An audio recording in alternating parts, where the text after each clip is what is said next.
Magandang kabuhayan po sa inyong lahat. Nandito tayo ngayon sa Dangwa sa Maynila. Samahan nyo kami para makichika tayo sa isa sa mga nauna dito, isa sa mga pioneers dito sa Dangwa. Samahan nyo kami para puntahan natin ang tindahan ni Madam Nene Pamulaklakin. Dito tayo ngayon sa Dos Castillas, corner Laonglaan, kasama ang nag-iisang Madam Nene Pamulaklakin. Gandang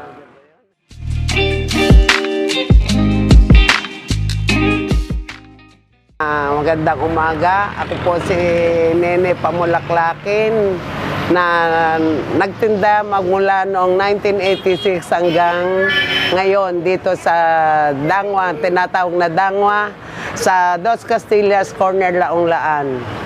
1986 po. Oo. Wow, tagal na.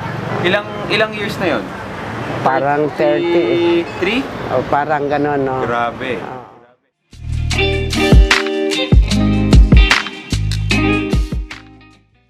Paano po kayo nag-start dito sa pagtitinda ng bulaklak? Kasi hindi naman karaniwang naiisip ng tao yan, magbenta ng bulaklak. Doon kasi sa amin, sa Los Baños,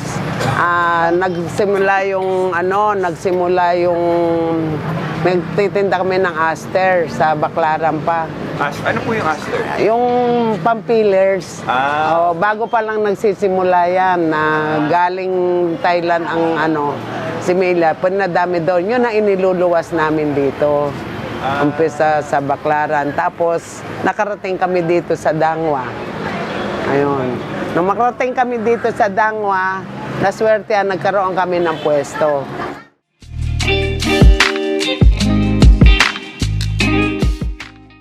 Magkano naman ang naging puhunan nyo dun sa, naalala nyo pa po?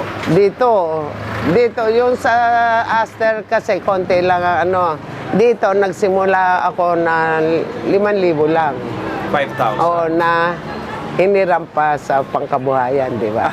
Tama. Ganon. Diretso na yun, medyo naging okay naman.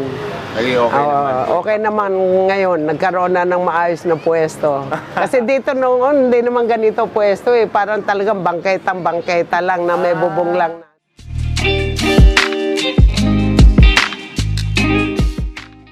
Nag-push sa inyo na pumasok dito sa... Maganda naman. Oo, mabili. Maayos naman, maganda naman kasi kahit kukunti lang kasi ang klase ng bulaklak nung nag-umpisa kami. Kalalili, siasta, yung gladiola. So dati pumasok kayo, kaya kayo pumasok dahil nakita nyo parang okay. maganda yung yung timing ninyo dahil wala pa masyadong nagtitinda. Wala. Tapos wala. At saka walang masyadong bulaklak. Ngayon marami na nanggagal. Kaya tsaka pero nung Marami na rin nagtitinda. nung dumami yung klase ng bulaklak, marami na rin nangalangan. Talagang ginagamit na sa mga hotel, sa mga hindi nawawala sa hotel yan eh. Birthday, sa simbahan, simbahan, halos lahat araw-araw. Kaya pag magaling kang mag-arrange, makukuha ka.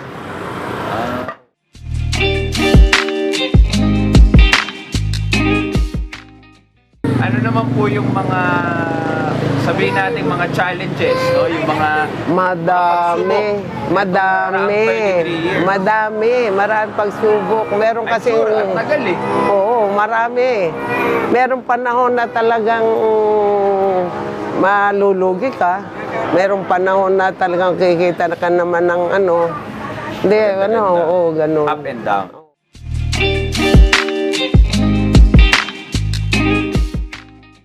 Ano naman po yung mabibigay niyong mga advice po sa ating mga manonood? Siguro sa ngayon, ang maganda, sa dami na namin, huwag nang kumuha na sobra-sobrang stock.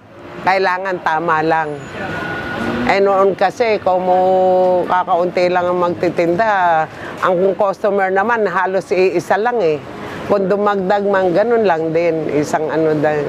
So, more of dapat tansyahin ng maigi yung paninda ninyo. Oo, mahirap tumansya kung paano bang may darating na customer na marami or yun talagang merong okasyon na talaga ano, yun lang ang dapat talaga ano. Pero kahit may okasyon, kumisan may sobra ng stock. Tansyahin ng maigi yung Oo, paninda. yan. Totoo naman po yun kasi kahit naman ano po yung negosyo ninyo, mapapagkain yan o yun nga, bulaklak.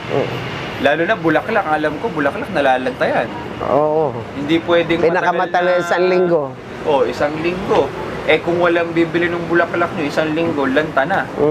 So dapat sakto yung Oo. tansya nyo. Eh kung Kaya- pagkain naman po yan, bubulok yan ilang araw. Oo. Yung importante din, yung timing Tama lang, ninyo. oo. Tsaka tamang stock lang. Tamang stock. At saka pagalingan sa ano, 'di ba, sa pagalingan sa boka mo, sa ano mo, sa yung kumbaga Pakikitungo sa oo, customer. yun. Ganon. Yun po pala. Kasi importante syempre yung customer service din. Oo, totoo yun. Kung pangit ang customer service, Oh, wala. walang babalik sa inyo. Oo, wala. Totoo yun. At dyan nagtatapos ang ating kwentong kabuhayan. Samahan niyo muli kami sa ating mga susunod na episode.